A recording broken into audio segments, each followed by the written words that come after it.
السلام عليكم ورحمة الله وبركاته. الحمد لله رب العالمين.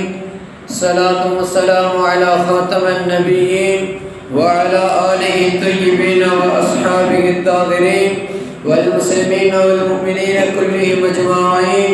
أما بعد، قال رسول الله صلى الله عليه وسلم: لا يرحم الله من لا يرحم الناس. صدق رسوله النبي الكريم أو كما قال عليه الصلاة والتسليم. கணியத்திற்குரித்தான அல்லாஹ்வின் நல்லடியார்களே, அல்லாஹ் என்னும் அவனுடைய தூதுவர் இவர்களுடைய விஷயங்களை அவர்கள் நம்மின்பால் இறக்கப்பட்ட சொன்ன எல்லா விதமான விஷயங்களை நாம் நாடொரு பொழுதிலும் ஒவ்வொரு தினமும் பகிர்ந்து அதன்படி அமலில் கொண்டு வந்து கொண்டிருக்கின்றோம். அந்த அடிப்படையில் இன்று நாம் பார்க்கக்கூடிய ஒரு விஷயம், ரசூல் அக்ரம் ஸல்லல்லாஹு அலைஹி வஸல்லம் சொன்னார்கள்: லா யர்ஹமுல்லாஹ மன் லா யர்ஹமுன் நாஸ். எவர் மக்களின் மீது இரக்கம் காட்டவில்லையோ, லா யர்ஹமுல்லாஹ யார், மன் லா யர்ஹமுன் நாஸ் எவர் மக்களின் மீது இரக்கம் காட்டவில்லையோ அவர் மீது அல்லாஹ்வும் இரக்கம் காட்ட மாட்டான் என்பதாக இந்த ஹதீஸை ஹஜரத் இப்னு அப்துல்லாஹ் ரலியல்லாஹு தஆலா அவர்கள் அறிவிக்க புகாரி ஷரீஃபிலே பதிவிடப்பட்டுள்ளது.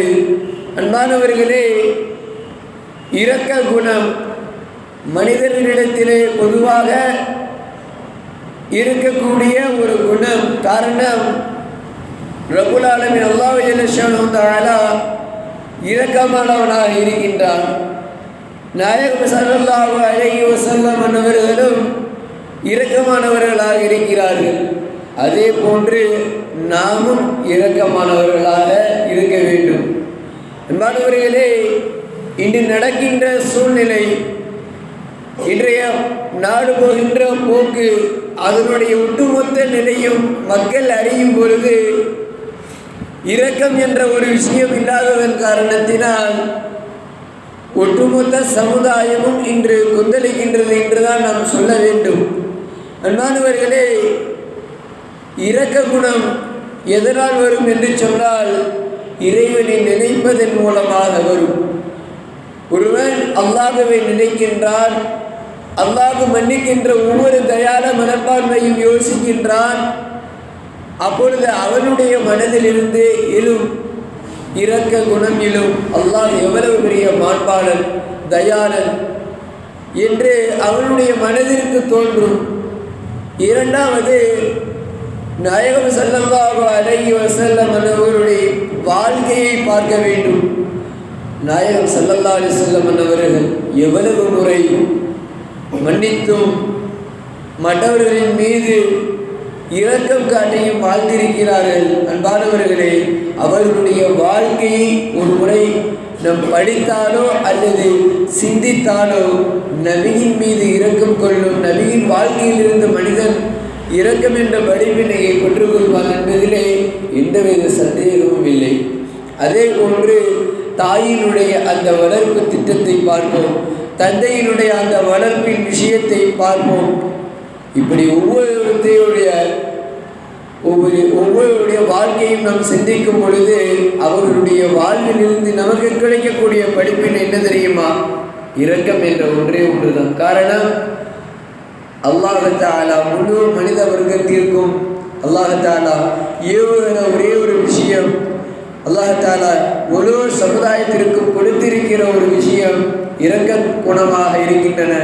அன்பானவர்களே, மக்களின் மீது நம் இரக்கம் குணத்தோடு நல்லிணக்கணத்தோடு நாம் வாழ்ந்தோம் என்று சொன்னால் வாழ்விலே நாம் என்றும் என்றும் வெற்றி பெற்றவர்களாக ஆகும். எப்படி? நமக்கு இப்பொழுது போராட்டம் என்று வந்துவிட்டது, நாம் இப்பொழுது முஸ்லிம்களாக இருக்கின்றோம், நாம் எதிர்த்து போராடுகிறோம். அந்த இரக்க குணம் மற்ற மத சார்பற்றவர்களுக்கு இருந்ததன் காரணத்தினால் முஸ்லிம்களுக்கும் கை கொடுப்போம், முஸ்லிம்களோடு ஒற்றுமையோடு இருப்போம் என்று அவர்களும் இரக்க குணத்தோடு நம்மின் மீது செயல்படுகிறார்கள் அல்லவா? இது எவ்வாறு? அதுதான் மக்கள் அனைவர்களும் ஒற்றுமை மற்றும் இலக்கணத்தோடு வாழ்ந்தார்கள் என்று சொன்னால் வெற்றி என்பது நம் அனைவர்களின் கையிலே என்பதை சொல்லிக்கொண்டு அல்லாஹ்வினுடைய கிருபையால் நாம் எல்லாம் இரக்க குணத்தோடு வாழ்ந்து இரக்க குணத்தோடையே மரணிக்கக்கூடிய தௌஃபீக்கினை நம் அனைவருக்கும் ரப்புல் இஸ்ஸத் அல்லாஹ் ஜல்ல ஷானஹு வ தஆலா தருவானாக.